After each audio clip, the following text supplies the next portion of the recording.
इस वीडियो में हम पढ़ेंगे लोक देवता से संबंधित जो प्रश्न हैं उनके बारे में। लेकिन उससे पहले हम जो पाबूजी राठौड़ है उनसे रिलेटेड इंपॉर्टेंट फैक्ट को देखेंगे, जिससे क्या है कि हम इन प्रश्नों को आसानी से सोल्व कर सकें।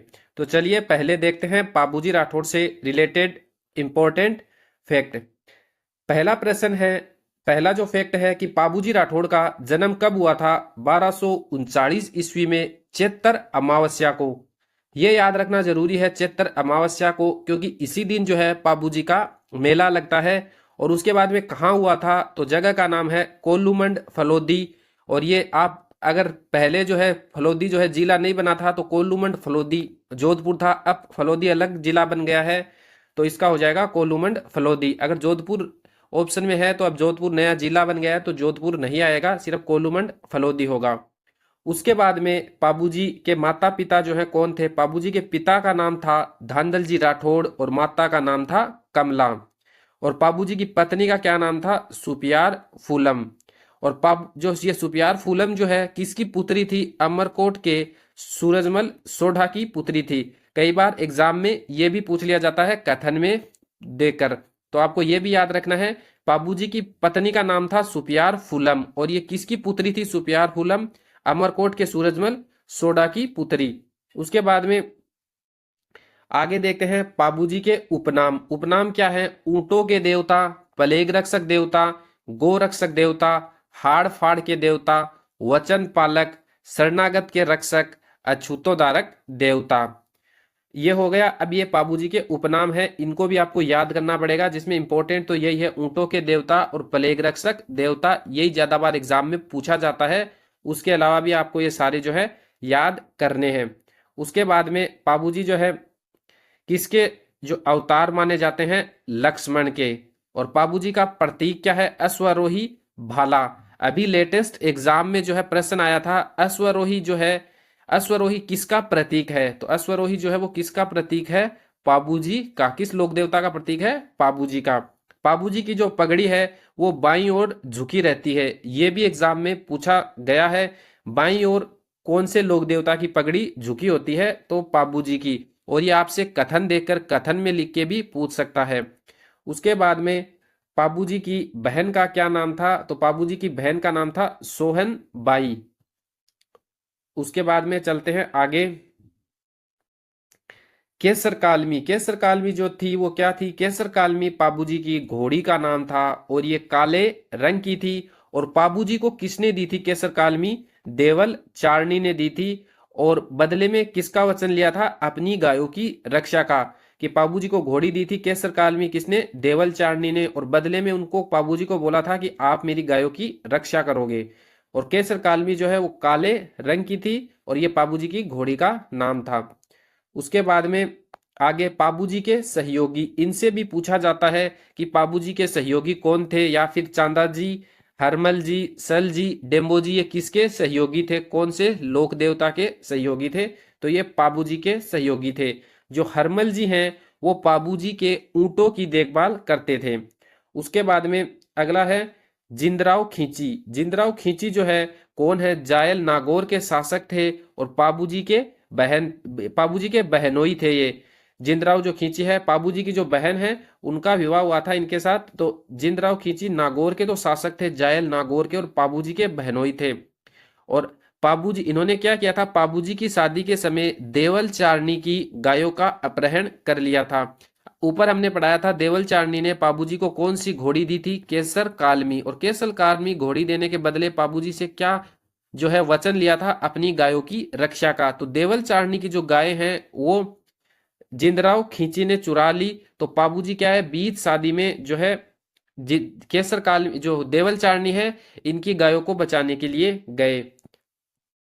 उसके बाद में है पाबूजी का किसके साथ युद्ध हुआ? जिंदराव खींची जो है देवल चारनी की गायों को ले गया था, तो पाबूजी देवल चारनी की गायों को छुड़वाने गए थे, तो जिंदराव खींची के साथ पाबूजी का युद्ध हुआ। पाबूजी ने 3.5 फेरे ही लिए थे, तो और 3.5 फेरे लेके शादी को बीच में छोड़ के चले गए। इस वजह से पाबूजी को जो मानते हैं, या फिर मारवाड़ मान लो, मारवाड़ में जो है शादी में कितने फेरे लेते हैं? तो शादी में 3.5 फेरे ही लेते हैं जो पाबूजी के भक्त होते हैं। उसके बाद में आगे है कि पाबूजी जो है जिंदराव खींची से युद्ध करते हुए देचू गांव जोधपुर में शहीद हो गए। और फिर पाबूजी की जो मौत का बदला है वो किसने लिया था? पाबूजी के बड़े भाई थे बुड्ढो जी, उनके पुत्र रूपनाथ जी झरडा जी। आपको ये नाम याद रखना है, रूपनाथ जी या झरडा जी। ये भी जो है लोक देवता में आते हैं। इन्होंने जिंदराव खींची को मार के पाबूजी की मौत का बदला लिया था। उसके बाद में है पाबूजी से संबंधित जो ग्रंथ है वो कौन कौन से हैं? पाबू प्रकाश, पाबूजीरा छंद, पाबूजीरा दोहा। तो पाबू प्रकाश लिखा था मोड़जी आसिया ने, पाबूजीरा छंद लिखा था मेहा बिट्ठू जी ने, और पाबूजीरा दोहा जो लिखा था लगराज जी ने। उसके बाद में पाबूजी की फड़, जो ऐसे एग्जाम में पूछा जा सकता है कि सबसे लोकप्रिय फड़ जो है कौन से लोक देवता की है? तो पाबूजी की है। पाबूजी की फड़ का वाचन किस जाति कौन मतलब करता कौन है? वाचन कौन करता है? नायक या फिर आयड़ जाति का जो भोपा है वो पाबूजी की फड़ का वाचन करता है। किस वाद्य यंत्र से करता है? तो रावण हत्ता जो वाद्य यंत्र है उससे करता है। तो वाद्य यंत्र का भी आपसे पूछा जा सकता है एग्जाम में, और कौन करता है ये भी पूछा जा सकता है, और ये भी पूछा जा सकता है कि सबसे लोकप्रिय फड़ जो है किसकी है, और इसका वाचन किया कब जाता है? ऊंट के बीमार होने पर किया जाता है पाबूजी की फड़ का वाचन। उसके बाद में पाबूजी के पावड़े या फिर गाथा गीत, पावड़े बोल दो या फिर गाथा गीत, दोनों एग्जाम में पावड़े भी बोल सकता है, आपको पूछ सकता है कौन गाती है? रायका व रेबारी जाति गाती है माठ वाद्य यंत्र से। उसके बाद में थ्योरी जाति जो है पाबूजी के जो यशोगान है कौन से वाद्य यंत्र से करती है? यशोगान जो है सारंगी वाद्य यंत्र से, सारंगी वाद्य यंत्र से थ्योरी जाति करती है। माठ वाद्य यंत्र से जो है रायका रेबारी जाति करती है। और रावण हत्ता जो है वो रावण हत्ता वाद्य यंत्र से पाबूजी की जो है फड़ का वाचन किया जाता है, किसके द्वारा? नायक या फिर आयड़ जाति का जो भोपा होता है वो करता है। उसके बाद में चलते हैं आगे। पाबूजी जो है थ्योरी जाति पाबूजी का यशोगान क्यों करती है? कि पाबूजी ने थ्योरी जाति के 7 व्यक्तियों की, गुजरात का शासक था अन्ना बघेला, उससे रक्षा की थी। तो पाबूजी की जो है थ्योरी जाति इस वजह से यशोगान करती है सारंगी वाद्य यंत्र से। उसके बाद में पाबूजी से संबंधित अन्य तथ्य, तो अन्य तथ्य यह है कि पाबूजी जो है इनका जन्म हुआ था चैत्र अमावस्या को। तो इनका मेला भी कब लगता है? चैत्र अमावस्या को। और नृत्य कौन सा किया जाता है? पाबूजी का जो मंदिर है उसमें थाली नृत्य किया जाता है। पाबूजी का मंदिर कहाँ पे है? जहाँ पे पाबूजी का जन्म हुआ था, कोल्लूमंड जो है, कोल्लूमंड में पाबूजी का क्या है? मंदिर है। उसके बाद में आता है पाबूजी के अनुयायी शादी में कितने फेरे लेते हैं? 3.5 फेरे लेते हैं, क्योंकि पाबूजी जो है 3.5 फेरे लेके शादी को बीच में छोड़ के चले गए थे। तो पाबूजी के अनुयायी आज भी 3.5 फेरे लेते हैं अपनी शादी में। उसके बाद में मारवाड़ में सबसे पहले ऊंट लाने का श्रेय जो है वो भी पाबूजी को ही जाता है। और उसके बाद में मेहर मुसलमान, ये भी पूछा जा सकता है कि जो मेहर जाति का जो मुसलमान है वो पाबूजी को क्या पीर मानते हैं, पीर मान के पूजा करते हैं। तो किस जाति के मुसलमान पाबूजी को पीर मानते हैं? तो पाबूजी को पीर मानते हैं मेहर जाति का जो मुसलमान है वो पाबूजी को पीर मानता है। ठीक है। उसके बाद में चलते हैं आगे। अब हम देखेंगे पाबूजी से संबंधित प्रश्न जो हमने ऊपर पढ़ा है, हमें कितना याद हुआ है और कितना नहीं हुआ। अगर नहीं हुआ तो हम वीडियो को वापस से भी देखेंगे, अगर आपको याद नहीं हुआ है तो आप वापस से भी वॉच करना वीडियो को। तो पहला प्रश्न है कि पाबूजी की जो फड़ का वाचन है वो किस वाद्य यंत्र से किया जाता है? कमाइचा, रावण हत्ता, सारंगी, माठ। तो इसका सही जवाब होगा रावण हत्ते वाद्य यंत्र से पाबूजी की जो फड़ है उसका वाचन किया जाता है। सारंगी जो है उससे जो है कौन सी जाति जो है पाबूजी का यशोगान करती है? इससे जो है थ्योरी जो जाति है वो पाबूजी का यशोगान करती है। उसके बाद में माठ वाद्य यंत्र जो है, माठ वाद्य यंत्र से भी जो है रायका या फिर रेबारी जाति जो है वो पाबूजी के पावड़े या फिर गाथा गीत गाती है। रायका या फिर रेबारी जाति ये ऊंट पालक जो जाति होती है रायका या रेबारी, ये पाबूजी का माठ वाद्य यंत्र से जो है गाथा गीत या पावड़े गाती है। उसके बाद में हम चलते हैं आगे। पाबूजी की घोड़ी का क्या नाम था? जो हमने पढ़ा था किरण काबरा, सिणगारी, केसर कालमी, लीलाधर। तो इसका सही जवाब होगा ऑप्शन सी, पाबूजी की घोड़ी का नाम था केसर कालमी। और ये दी किसने थी पाबूजी को? पाबूजी को दी थी देवल चारनी ने। और बदले में देवल चारनी ने वचन क्या लिया था? अपनी गायों की रक्षा करने का वचन जो है लिया था। गायों की रक्षा का वचन जो है देवल चारनी ने लिया था। उसके बाद में आगे जो है हम और लोक देवता पढ़ेंगे तो उसमें जो है ये और भी है। ये किरण काबरा जो है ये मेहाजी मांगलिया जो है उनके घोड़े का नाम है। जो हम आगे पढ़ेंगे उसमें हमें पता चलेगा कि कौन कौन से लोक देवता का। अभी मैं आपको यहाँ पे सिर्फ ऑप्शन में थोड़ा बहुत बता रहा हूँ। सिणगारी या लीलन जो है ये तेजाजी की जो है घोड़ी का नाम है। और उसके बाद में लीलाधर जो है ये जो है देव नारायण जी जो है देव नारायण जी के घोड़े का नाम है। ये जो है सारे लोक देवता हम आगे पढ़ेंगे तो उसमें हम देखेंगे इनसे रिलेटेड और भी फैक्ट। उसके बाद में चलते हैं, कौन से लोक देवता की पगड़ी बाईं ओर झुकी रहती है? तो इसका सही जवाब हो जाएगा पाबूजी। उसके बाद में चलते हैं आगे, पाबूजी को किसका अवतार माना जाता है? तो पाबूजी को अवतार माना जाता है लक्ष्मण का। कृष्ण का अवतार किसे माना जाता है ये हम आगे पढ़ेंगे, लेकिन अभी मैं आपको बता देता हूँ कृष्ण का अवतार मान रामदेव जी जो है इनको माना जाता है कृष्ण का, और पाबूजी को माना जाता है लक्ष्मण का। बलराम का अवतार जो है किसको माना जाता है? तो ये वीरम देव जो है किसके, रामदेव जी के भाई हैं वीरम देव, इनको बलराम का अवतार माना जाता है। और विष्णु का अवतार जो है विष्णु मतलब कौन से लोक देवताओं को माना जाता है विष्णु का अवतार? तो देवनारायण जी जो है इनको विष्णु का अवतार माना जाता है। उसके बाद में किस लोक देवता की पूजा से ऊंटों की रुग्णता दूर होती है? मतलब ऊंटों की अगर बीमारी आ गई है तो कौन से लोक देवता की पूजा करने से वो ठीक हो जाती है? तो इसका सही जवाब होगा पाबूजी। उसके बाद में चलते हैं प्रश्न नंबर 6 पे।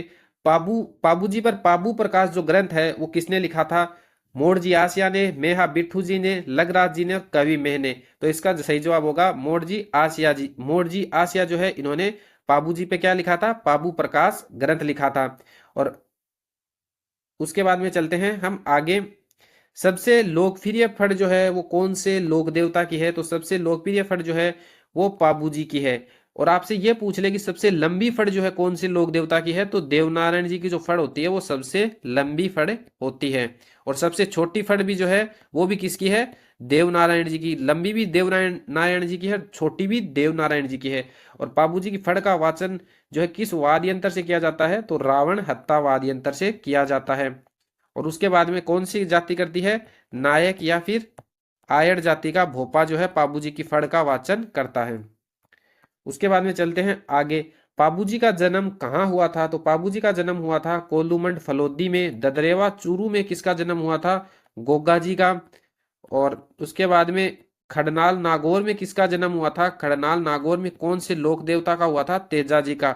और आसिंद भीलवाड़ा में किसका हुआ था? देव नारायण जी का। अब ये सारे जो है हम और भी ये जो लोक देवता से रिलेटेड फैक्ट है वो आगे जब हम अगली क्लास करेंगे उसमें पढ़ेंगे। अगला प्रश्न है, पाबूजी की माता का क्या नाम था? तो पाबूजी की माता का जो नाम है ऑप्शन में नहीं दिया गया है, मैं लिख देता हूं, धांधल जी राठौड़ और कमला जो है पाबूजी के माता पिता का नाम था। जेवर और बाछल जो है किसकी माता पिता का नाम था? तो गोगा जी की माता का नाम और पिता का नाम क्या था? गोगा जी के पिता का नाम था जेवर सिंह और माता का नाम था बाछल।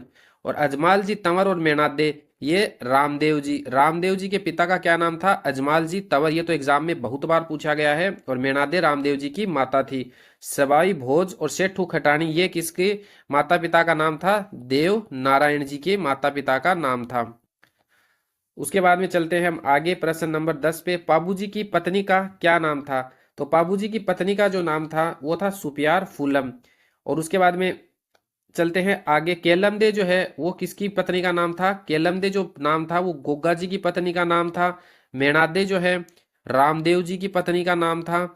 और उसके बाद में आता है पेम्मल। पेम्मल जो है वो किसकी पत्नी का नाम था? तेजा जी की पत्नी का नाम था। आप सिर्फ अभी एक याद रखिए, सुपियार फूलम। आगे हम जब और लोक देवता पढ़ेंगे तब आपको सारे फैक्ट जो है याद हो जाएंगे। उसके बाद में अगला, पाबूजी के सहयोगी कौन कौन थे? तो रत्ना राय का हरजी बाटी, लक्की बंजारा, चंदा जी, हरमल जी, सल जी, डेम्बो जी, मेहा जी, मांगलिया, हड़बू जी। तो इसका सही जवाब होगा ऑप्शन बी। पाबूजी के सहयोगी थे हरमल जी, चांदा जी, सल जी और डेम्बो डेम्बो जी।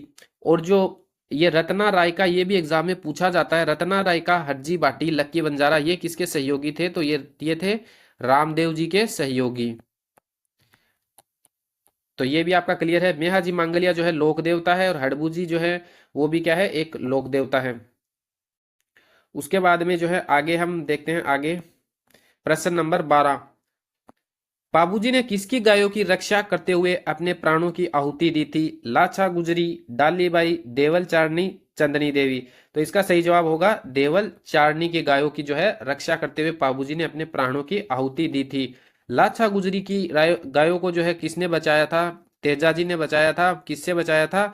मीणाओं से बचाया था।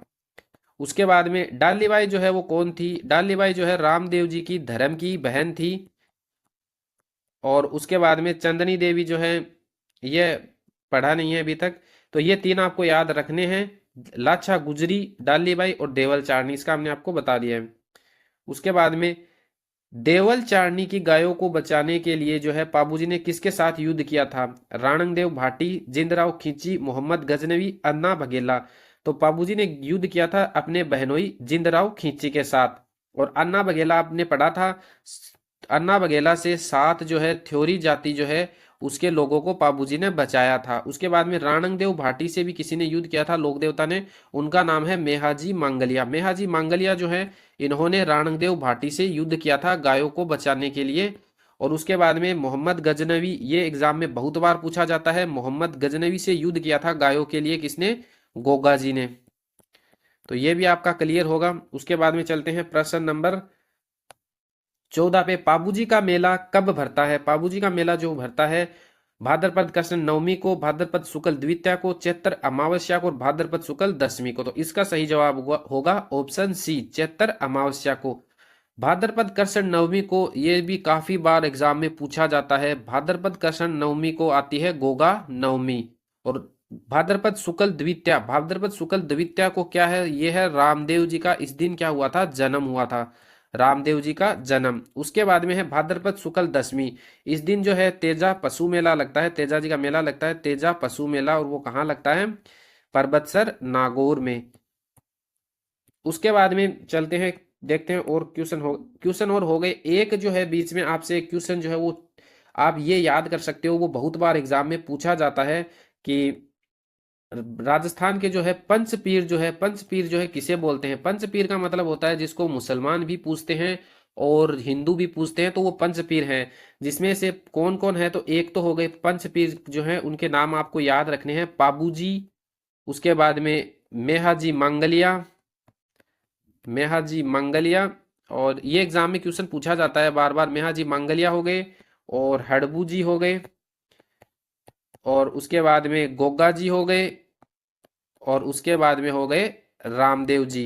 तो ये आपसे पूछा जा सकता है एग्जाम में कि राजस्थान के मतलब चार ऑप्शन दे देगा जिसमें बोल देगा कि इनमें से कौन सा पंचपीर नहीं है, तो इनमें से तीन किसी के भी नाम दे देगा, कौन किसी भी लोक देवता के, और एक किसी और लोक देवता का दे देगा।